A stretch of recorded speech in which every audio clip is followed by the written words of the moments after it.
I am very excited to welcome today's two guests. So this is a new format for us this season on Thrive Through Connection, and it's a fun one because Laurel Hess was one of our first guests we had to kick things off, and we end every episode asking, hey, "What's one relationship that's changed your life?" And Laurel said it was Lesley and Enjoy the Work. And I am honored to have two of the partners from Enjoy the Work on today. So closing the loop on people, and we'll see where you guys end up and what's changed your life. But I'm really happy to first. I'm going to introduce Lesley Ross. Lesley is a operator, and she's been one for almost 20 years in the tech space, in the analytics space, for profits, nonprofits, and the last 10 years she served as a startup advisor and mentor. I'm going to let Lesley introduce herself in a second, and then Jonathan Lowenhar. He has had a massive career over the past 30 years, successfully leading billion-dollar business segments, being a founder and venture-backed CEO himself, and is kind of started to obsess over the question: how do founders become a great CEO? So I'm excited to have both of these guests on today. Lesley, anything I missed there you want to add about yourself? Um, yeah, been doing this a while. I've been playing in startup land for the last 15 years. I started in growth and analytics, held multiple COO positions. I've been a four-time executive at venture-backed companies, joining anywhere from pre-seed to Series D. Before founding my own company, I've also served as an expert in residence for first round capital, and have been delighting in advising and mentoring, working for and with startups over the last 10 years, and professionally over the last 6 years with Enjoy the Um, Work. Amazing. And where are you calling us today from? Durham, North Carolina. Oh, amazing. Awesome. Yeah. And Jonathan, anything else you wanted to touch on about yourself? You hit all the important notes, Mike. I had a long operating career that ended up with a couple of startups, and the first one had a small exit, and the second one got to a real scale. And then a decade ago, I started this firm with the explicit motivation of helping the next couple of generations of founders have a better experience, a more controlled experience with wrangling their own companies. Amazing. Yeah, let's talk about Enjoy the Work. So, Enjoy the Work, you guys help founders become great CEOs. It's a partnership of 12 of you that are former operators, investors, and you guys have worked with over 200 startups in the past decade. Can you talk to us a little bit about like maybe Jonathan, like when you started this, like what types of founders are you working with? Are these like software venture backed founders? Are these uh, people that have started a HVAC company? Like what kind of founders are you working with? Sure. So we have language that we use internally, like we're looking for good people trying to do hard things. That is disproportionately represented by venture-backed technology founders. It's not the only type of founder we work with. We have some service companies, we have an agency or two, but across our population of startups, it's 95% plus. They are a North American or European startup that has raised venture that's aiming for the sky. And maybe Lesley, I'll kick this over to you. How do you? Is this like me as a founder? I am paying Enjoy the Work, coming through the program. Like, what does the experience look like for me as a founder if I'm like at I the love end of that you were this? whispering paying like that was Paying. like some I dangerous know. Like thing. I didn't know Yes, like it is a how much. paid Yeah. I don't know. Like maybe you're taking yeah. equity. I'm curious. Let's pay. And is there like a how long? Well, why don't we tackle this in two ways, Mike? Like tell a story about Enjoy the Work and tell a story about one of our companies. Sure. Lesley, tell the Laurel story since it's so fresh. Yeah, I mean, I asked her permission. Can I say your name?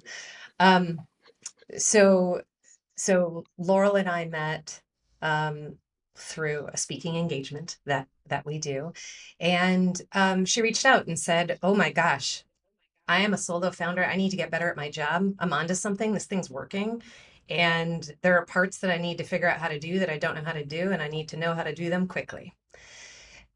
So we spent some time together and identified there are just some key areas that um, what got her here won't get her to the next stage of the business. What all the characteristics of what makes her a phenomenal founder doesn't actually encapsulate all the very specific skills she needs to be the great CEO of the company at the stage she's at now, let alone the next one to which she aspires to achieve. So that engagement now, we're a couple years in, and we've covered just such a wide gamut. I'd be delighted to share more stories about that. But how we engage, it's the same for all of our founders. While the work is bespoke, because the gap between the founder they are today and the CEO to which they aspire is different, and it depends on the stage of company and the challenges they face and the vertical they play in and all that. The work looks the same, where we're meeting on a weekly basis. We are chatting async in Slack. I'm editing 100% of whatever she asks me to edit. Though I don't author anything for her, I will give her a template, tell her how to do it, show her what great looks like, but she's actually learning the skills herself. Let alone getting that oh shit phone call. Oh shit, something great happened. Oh shit, something terrible happened. But we really consider a core piece of what we do that's so delightful about our jobs is we earn the right of the first phone call with our founders. And so then you ask about economics. The economic portion of that is allowing us to be fully in service to the founder. So I am on Team Laurel. We negotiate once in the beginning and never again. And what that looks like is the same with all of our founders, but it's a sliding scale. There's an equity component. There's a cash retainer. And we're really selective about who we work with because we want to make sure we nail it, and we want to make sure that everyone enjoys the work at the end of the day. And that sounds very cliche and silly, but it's so real. What, like, tactically, what is like the work? Maybe I'm sure it varies depending on the obviously the founders you're working with, but is there like a median of like, oh, people are coming to us, they're having a hard time with X. Like, what is X? So, um, there tend to be some specific acute pains that cause people to come to us. We delight in those that say, I just want to get better at the job. But even after digging in, a question or two later, we identify, here's the pain that they're feeling right now. So whether that is specifically around go-to-market, commercialization, whether that is I'm overwhelmed, I'm exhausted. So that gets into kind of goal setting, prioritization, focus, milestone, work back planning. Fundraising. I just Fundraising. raised Yeah. fundraising. I just raised around. What the fuck do I do to deploy this to get to my next round? Or I'm about to. And so we put them through a really rigorous prep to ensure that they're ready to go run a really tight process. And so that are kind of, those are the three main buckets, I would say. Jonathan, how do you interplay against when I hear what Leslie's saying? How does this interplay against like your board, or maybe like a startup mentor or startup coach, like or like CEO coach? Like, would you call yourselves like a CEO coach, or are you working in addition to that? And then how does this interplay with like your board? Because when I hear some of the things you were talking about, some of these things maybe the board should be playing a role here as well. I love the word should. Uh, I have um, I'm going to say a skeptical point of view on venture boards in general, Mike. I think they add value in four ways and only four ways. They make introductions, they write checks, they provide governance, and they can occasionally participate in strategy discussions. The word that's missing from that list is training. So I'll tell you a brief story. A founder of ours that was moving from seed to Series A, company was working, it was ascending nicely, it was all founder driven sales. And he had a board meeting, and the two venture board members pushed and advocated for in the board meeting, it's time for us to hire a VP of sales. The meeting ends, and everyone's kind of self-congratulatory. We made a decision. Let's go do it. That founder walks out of that room, calls us, and said, how do I do that? That's the difference between a board's job and our job. So we knew the company, we knew the sales motion, we knew the CEO, we interviewed the CEO, we created a profile for the search. We then taught the founder what sourcing means and the different ways you could try and source candidates from their network or through recruiters, etc. Then we built an interview plan, how to actually vet candidates all the way through. We taught them how to build a commission structure because that was going to be important for this role. Then we built an onboarding ramp so that once they were in the role, how do we get speed to value? 4 months later, our VP of sales started, and she was wonderful and stayed with us 3 years. And we grew that business all the way to profitability, and it hasn't exited yet, but it's a healthy company. The gap between idea and execution is the Grand Canyon that boards rarely in venture understand, nor do they even see it as their job. We do see it as ours. So we're not here to whisper a different direction in the ear of the founder that might be inconsistent with board directive. That's not our job. It's the board and the CEO agree on here's the mountain we're climbing and how we're going to climb it, etc. And then we're the Sherpa. Fascinating. How often do you, just out of sheer curiosity, are coaching Yeah. founders on like, hey, I don't agree with my board or direction we're taking, and I need to help like message or manage a difficult board member or board in general? Lesley, you've had a couple of these recently. So I if you have want to give so a many specific example, examples.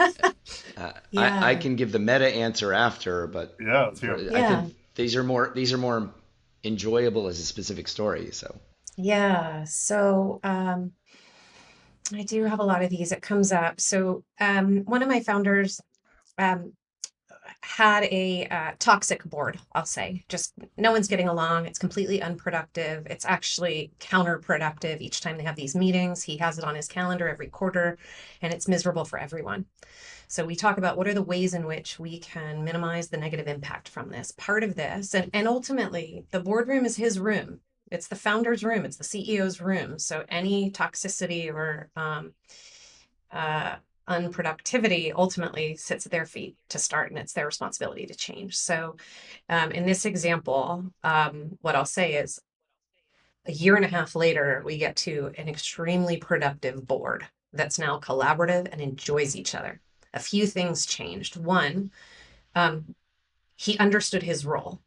I'm going into the room, I'm leading the conversation, I'm ensuring it stays on track, and I'm providing the information they need, but I'm also soliciting what I need from them.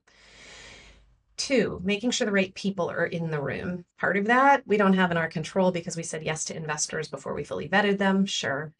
But in terms of the role of the independent, the role of the observers, how active or inactive they are, we addressed each of those individually.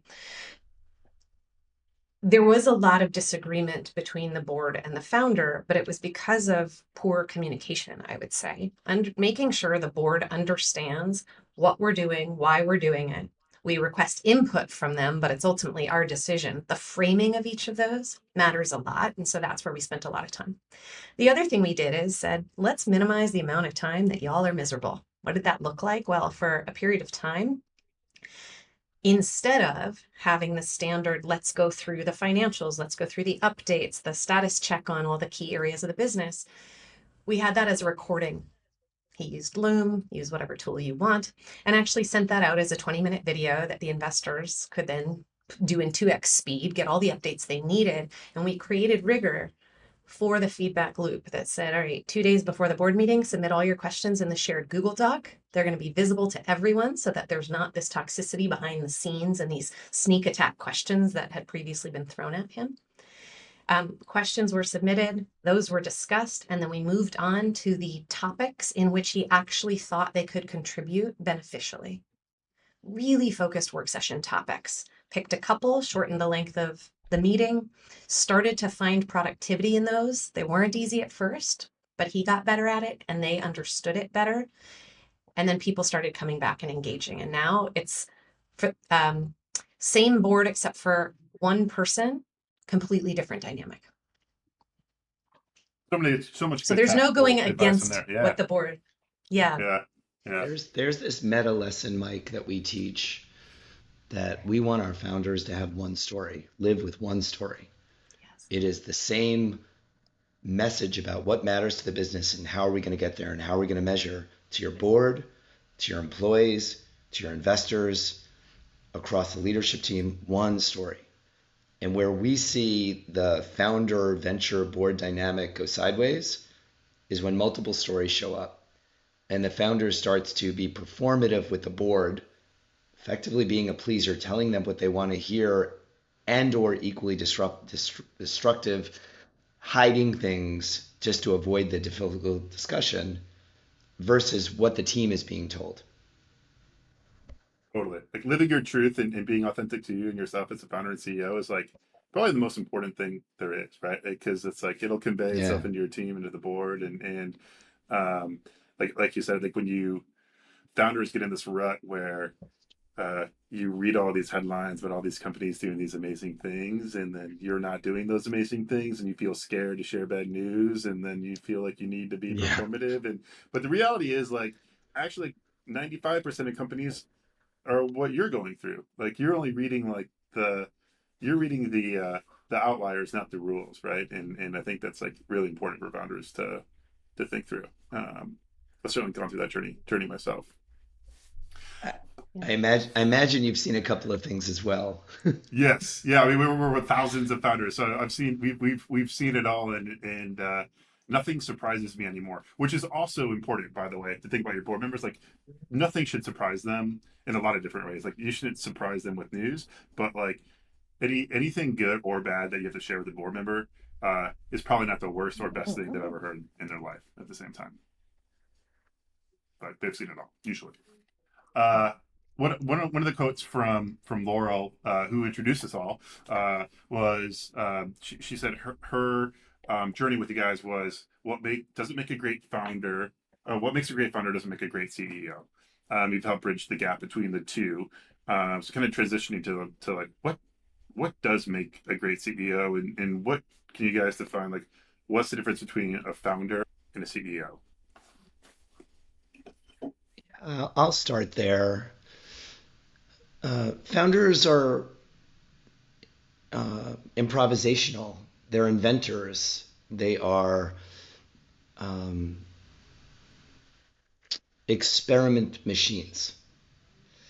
They have a desire to go affect some change in the world, Mike. Like there's a bone they can't let go of, and they're tenaciously going after it. And they see something no one else sees. That's what it means to be a founder. The paradox at play is if they're right, oh shit, this is a problem we're solving. The market cares about it, and there's some economic arbitrage worth pursuing. If they're right, the paradox is then they don't get to be a founder much longer. They have to be a CEO because the job shifts. The job shifts in our mind from can I bring something new to the world, founder, to I have to build a company around this thing I brought into the world, CEO. And the CEO's job, we deconstruct into 3 chunks. And it's this audit process that any founder we choose to work with, we put them through. There's what we call kind of general management skills, Mike. These are skills like you already have and Lesley already have. And that is, do you know how to run a business?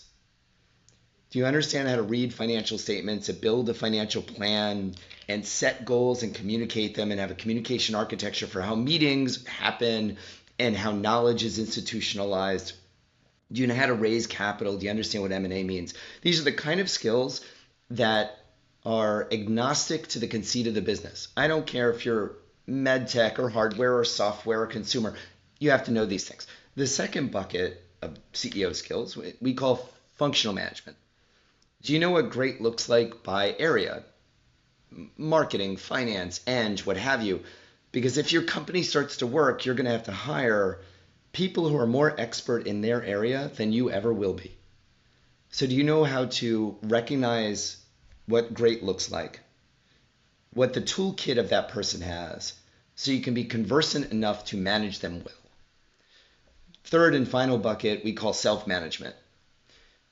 Are you being the best version of yourself? And I don't mean this in some purely woo way, and even though I've lived in California for a long time, do you create enough safety so your employees tell you the truth? Do you manage conflict well with some elegance so that people come out of the other side still on the same team? Do you understand what self-care means? Because this journey is 10 to 15 years long and you can't just sprint the whole time. it's a longer list than that, but you get the point. Every time we get our hands on a founder, we audit them through those three lenses to figure out what do they already know how to do and where are their skills weak that would matter for this stage of the journey. Because if they can't make that leap, and this is kind of core to what we believe, Mike, is that we believe the ceiling of a startup is exactly related to the skill level of the CEO. And so either those skills grow and the company grows, or those skills stagnate and the company will hit a plateau. Awesome. What you guys are big on stories, I'm gathering. So, uh, can you share like a moment or story where you saw that shift happen in a founder? Was it like an instant shift where you noticed something different the next day, or is this more of like months, years long journey? Looking for a shortcut, Mike? Sure. Yes, please. Yes. Yeah. Yeah. It's both.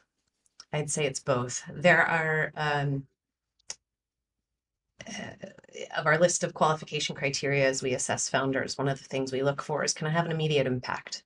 Because founders have very little time in their day, very little extra energy. And so we want to make sure that every interaction leads to that impact.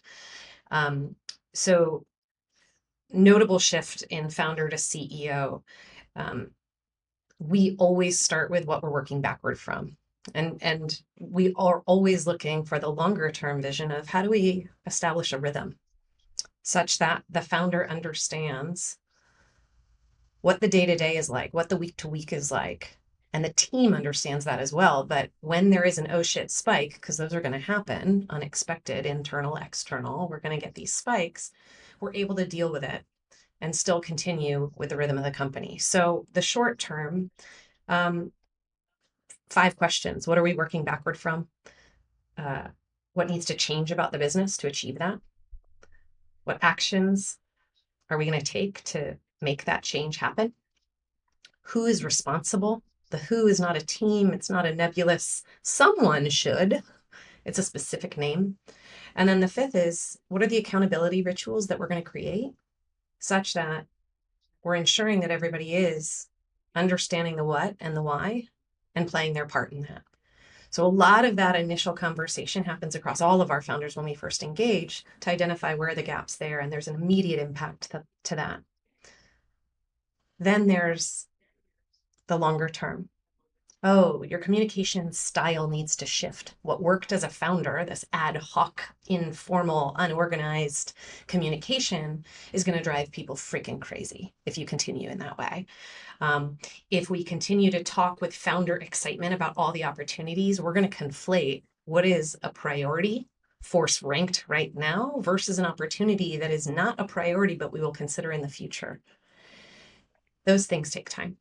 And understanding how do we be relentless about our resources, our next calorie, our next minute, our next dollar. And that can take a little more time depending on the founder. But I'll give one example. I'll share Laurel's story as well and give her a compliment in this. When we first started working with Laurel, she wasn't a big fan of financial modeling. She knew the importance of it, had a lot of data available. Yeah, that was a generous way to say it. Not a fan. My partner Dave and I worked meticulously with her to help her build her own model rather than having a third party do it. That it's not useful, it doesn't help, it's not actually capturing everything. And in a lot of instances, her case was not unique. It's so complicated, I don't know what to do with it. I'm going to create it and then walk away. Instead, we helped her meticulously build this model that became her guidepost for the decisions she's making, the levers she has. She now uses this. The business has evolved. She doesn't need to be looking at it daily, but she uses this to now make decisions. And more importantly, in my mind, she has texted me 3 or 4 different times saying, I just met with a founder and I helped them build their financial model. And to me, that is the biggest success factor I could ever imagine from someone who goes, I don't want to play in these numbers. This is hard too. I want to teach everyone to do it because it matters so much. That, it wasn't overnight. It took time, but that's an immediate impact. Yeah, Mike, there's you don't become a great athlete overnight because you learn one thing. Yeah. We like to use the phrase discipline is the gift you give your future self. So, how do you just build the next muscle? And that's how we approach things with our CEOs. Now, there is a light bulb moment for a lot of our founders when they start to realize there are skills that if they learn them, it changes everything about the trajectory of their business. When they learn how to actually run a fundraise well, or they learn how to give hard feedback well, or learn how to not avoid a difficult conversation with a board member and how to have that discussion in a way that's honest and open and curious, those are light bulb moments.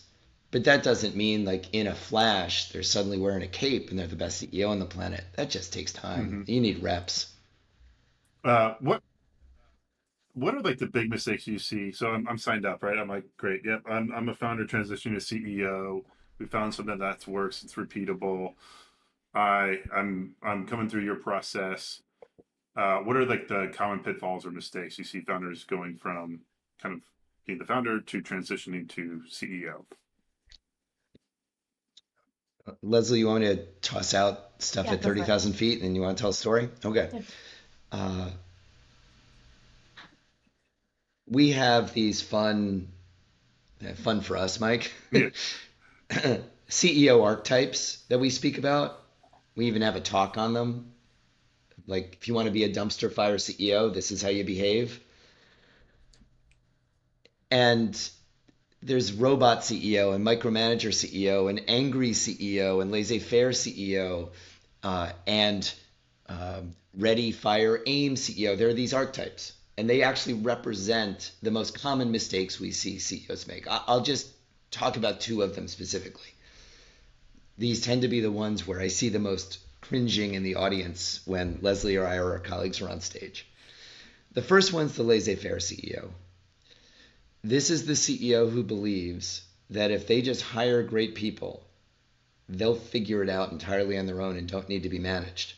And that somehow managing them is disrespectful because of how senior they are. Inevitably, what happens in those scenarios is with best intent, those people who get hired figure out their own priorities and their own goals, not in any coherent way with the CEO or the rest of the leadership team. There is some periodic check-in with a realization that people are working on different things at different times that don't all fully connect. And the CEO gets angry because he hired great people who should just be able to figure it out.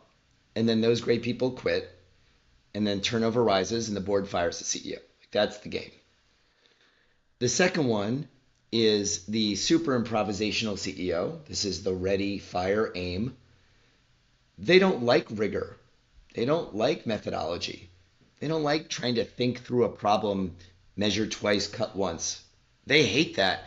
And they hate it for good reason because that's not how their company got started. Their company got started by trying a bunch of stuff really fast. But the moment you start to see some positive uptake in the market, what we actually want our founders to do is put blinders on like you're a racehorse. Just keep doing that thing. How do you do it more efficiently, more effectively, faster? But that requires planning and thought, and there's math and resources. And this CEO just like, I have an idea. Let me go try that. And when companies start to mature, if the CEO still behaves that way, the team sees the CEO as a child, regardless of their age, and they leave. And things just start to break. And unfortunately, because there was no hypothesis and no test and no rigor, you don't even really know why they break. Because you just ran a bunch of poorly described experiments.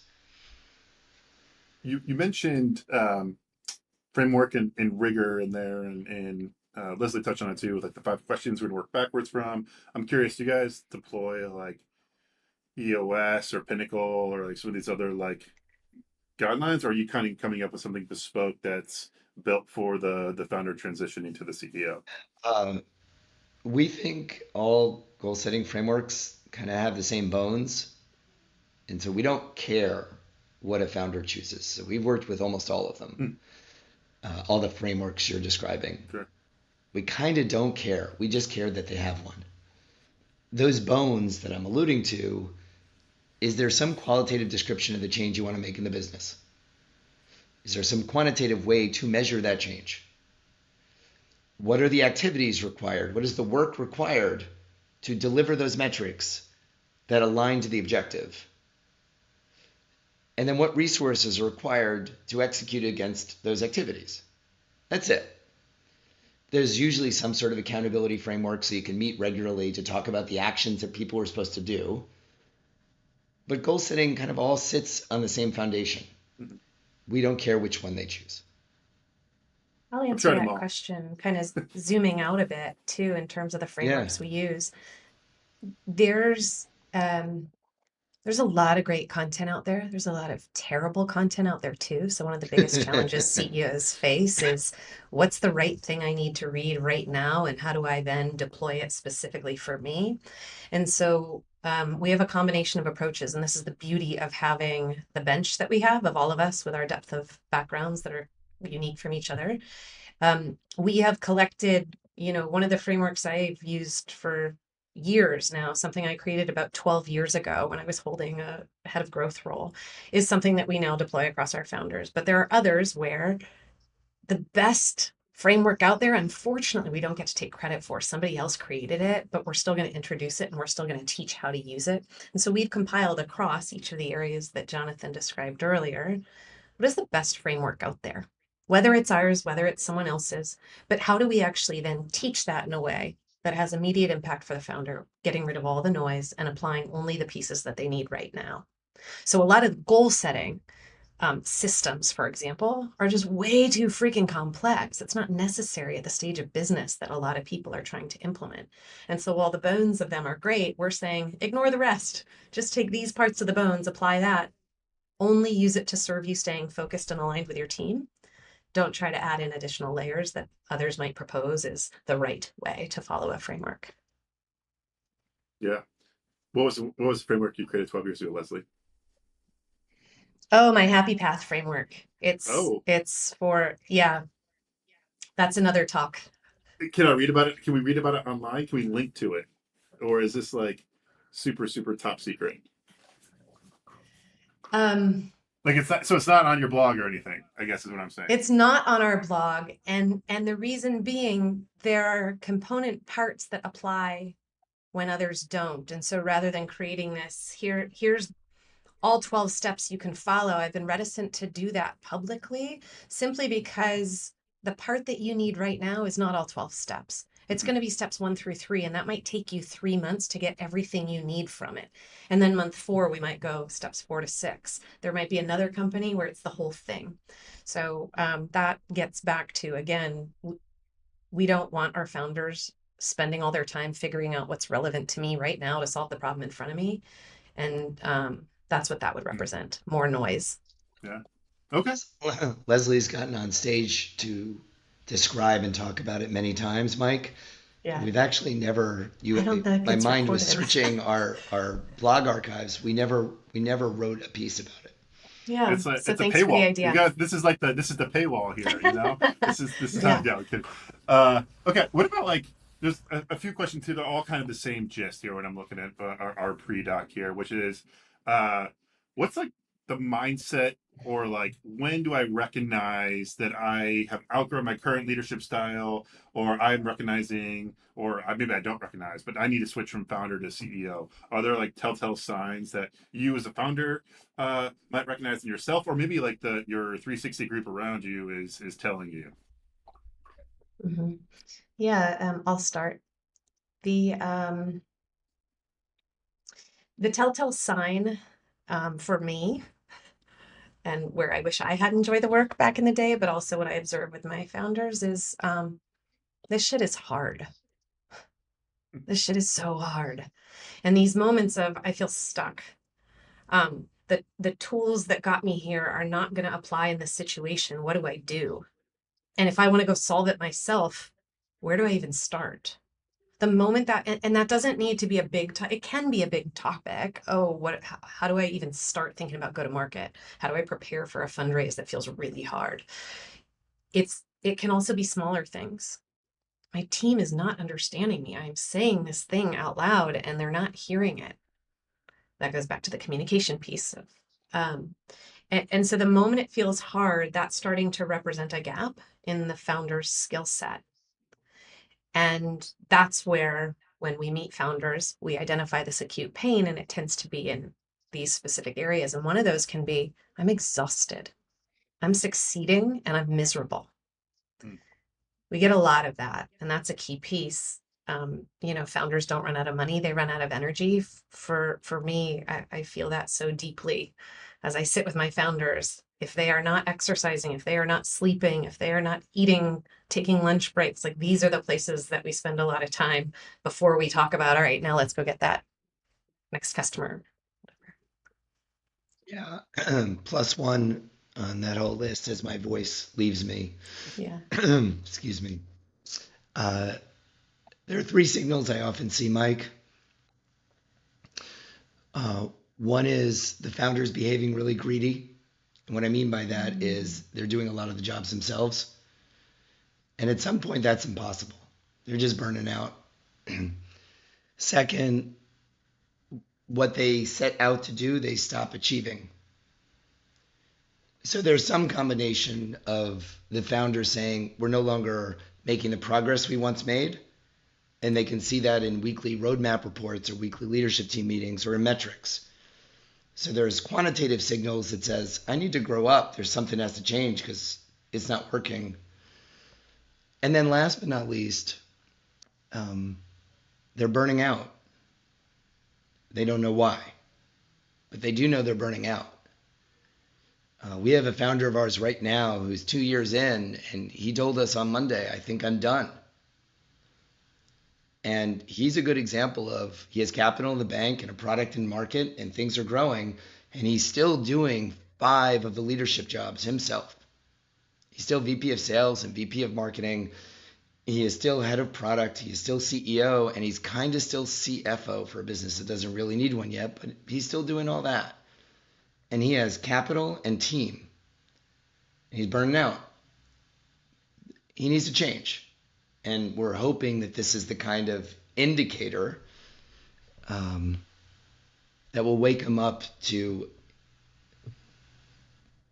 he has to operate this business differently tomorrow than he did yesterday. Curious, how much of your work is helping founders evolve and become CEOs?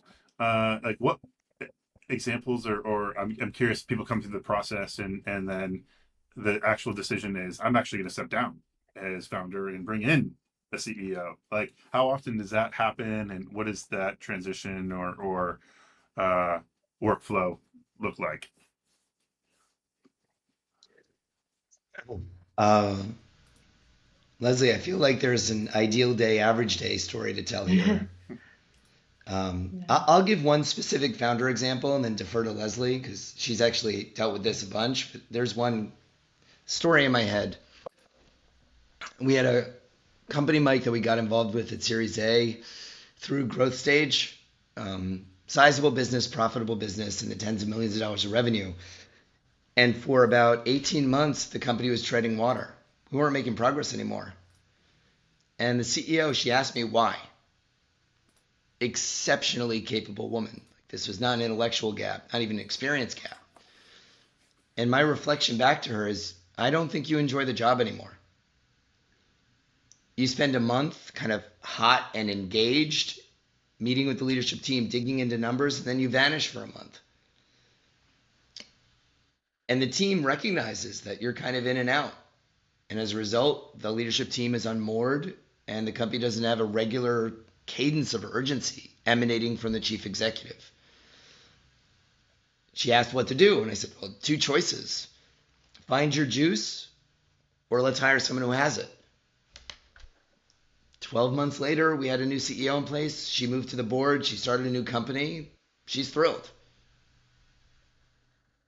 Yeah, awesome. Leslie, anything you would add there?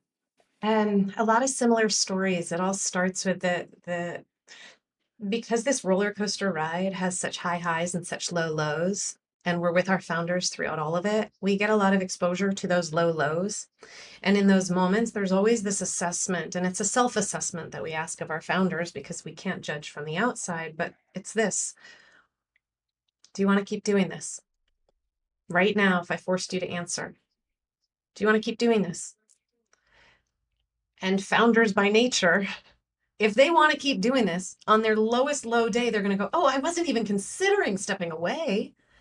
And so those that do hesitate, that's where okay, let's play this out. And so this exercise that Jonathan referred to, that's actually credit goes to our partner Ned, is this life-changing exercise that I hope everyone applies and plays with, because it doesn't just apply to founders and your work life, but this idea of first exercise, write down from the moment you wake up who you see, what you do, all the way to what time you go to sleep, how you go to sleep, am I listening to a meditation, etc. Write down your ideal day. And this isn't an ideal day as if I was a movie star. This is your ideal day for who you are. So as the CEO of this company, what's my ideal day? Separately, then, once you have that written down, write down your average day. Same thing. I wake up with an alarm at this time. I do whatever. I see whomever. I meet with whomever. I focus on these topics. I don't do these things. Ideal day. And then look at the delta between those two. What's the gap between your ideal day and your average day? And then identify, what do you want to change about that? Because there's a gap between our ideal day and our average day that maybe isn't a priority to change right now. Gap between my ideal day and my average day, one of them is hearing the waves on the beach. I grew up in San Diego, so that's something that will always be core to me. I don't have waves in Durham, North Carolina, but my life is really sweet here, so that's not something I want to change. Versus some of the other things I'm going to prioritize to take action on. So I do that exercise with my founders, and there tend to be little things that we identify, and I go back to the wellness side of things because it often is, I want to get away from my computer for 5 minutes. I want to go outside and be in nature. I want to move my body. And those are the things that tend to get overlooked. And so then we'll just schedule them into the calendar. Oh, that's not possible next week or the week after because you've overbooked yourself. Great. Month and a half out, start blocking your calendar for that. So these changes become really intentional and we work on them over time. And that becomes this, rather than I don't want this job anymore, it becomes, well, how would you want this job? And if there isn't a way to close the gap between here and there, then great. What's an alternate path we might take? And on what timeline? Yeah, I love that. Super helpful. As we wrap today's conversation, we kind of already touched on the board and prepping for the board meeting and high functioning boards, and what we haven't touched on yet, what we've certainly talked about, is our venture backed founders and fundraising. And it sounds like that's a big part of some of the work you guys do, whether it's helping prepare for a raise or you just came off one. What is the Enjoy the Work framework for fundraising? And I guess how does that differ than maybe your typical, like what you read online of like run a process? Like what's your approach and your beliefs? How do they compare to some of the other content you'll see online? Most founders, Mike, don't run a process. They build a pitch deck. That's all they know how to do. And then they hope to get some introductions. What we actually encourage, and our process takes 2 to 4 weeks in length, and we're not bankers, but we behave that way in this regard. We want to fully prepare our founders for the experience. It takes 2 to 4 weeks. We've done this upwards of 350 times now, raised, I think the last total count was like 1.4 billion across all of our businesses. And I'm talking $500,000 friends and family rounds to $100 million growth rounds. Prep means there's a story about the business that we can tell in 30 seconds beautifully. Here's why this business exists. There's a story about why are we raising money? What is the purpose of the capital? There is an investor deck that is classic 15 to 20 slides. It kind of gives an introduction to the business. We then practice that experience and rehearse with our founders and give them a lot of feedback. Then there's objection handling. We educate founders on the funnel of a fundraise. A fundraise is a relationship build. Rookie founders think it's a transaction. I meet with founder once, check arrives. They just don't understand that it's a funnel like any other. And so I'm going to have outreach. I'm going to have first meetings, second meetings, business diligence, partner meeting, term sheet, legal diligence, close. And so we educate founders on that funnel, what the typical conversion rates are across a healthy fundraise across that funnel, what happens very uniquely at each step in that funnel. What does business diligence mean versus legal diligence? How long and how does negotiating a term sheet even mean? What happens in a first meeting? What happens behind the scenes with a venture firm? We also educate our founders. There's a little bit of a game, Mike, I like to play. We educate our founders on venture economics. So we'll ask a founder, do you understand the economics of the person you're trying to raise capital from? Do you understand their math? Universally, the answer is no. And then we'll teach them. It doesn't take that long. We'll teach them. They raise money from LPs. They raise this kind of capital. They deploy capital here. This is their average ownership. They need to get a 3 times return. We teach them. And then I'll ask them at the end, how much of that did you already know? And most of them will say, I knew none of that. And then I'll say to them, do you believe that venture investors understand your economics? And then it hits them. Oh, shit. VCs know founder economics. Founders don't know VCs. And yet you're negotiating with them? Thank you for the tangent. So we teach them the funnel. We teach them the steps. And then we write down all of the questions we believe the founder is going to receive. And it's a framework that we call the 28 questions that we authored almost a decade ago.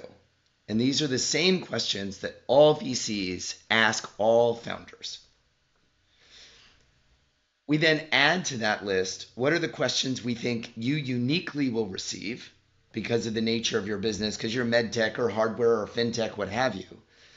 And then we ask the founders to write down their answers to all these questions. And then, Mike, they have to practice with us until it's conversational. And the reason we practice in advance as part of our prep is because at the core of what we believe is that the moment a founder is defensive in a fundraise, they've lost. And being defensive is a fear reaction, and repetition eliminates fear.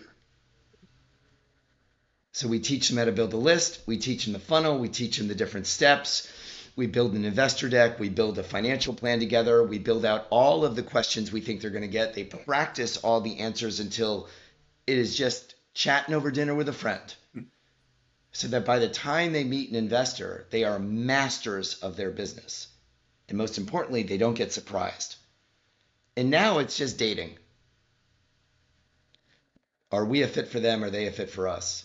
Because we've taken all of the fear that shows up because the founder typically doesn't know what professional fundraising means away. Thanks for getting me the stage. I love monologuing on that one. I wish all founders were better at this. The world would be better for it. The process part is, I mean, it sounds obvious, but it intuitively is not. Like I'll even have like founders reach out to me and they're like, "Hey, here's my deck. I'm fundraising," and I'm like, "Okay, where are you at in the process?" You know, like I'm not gonna just like fire off intro. Like where, and they're like, "What do you mean?" Like you said, Right. yeah. So yeah, I love that. That was a great uh, monologue. So thank you, Jonathan.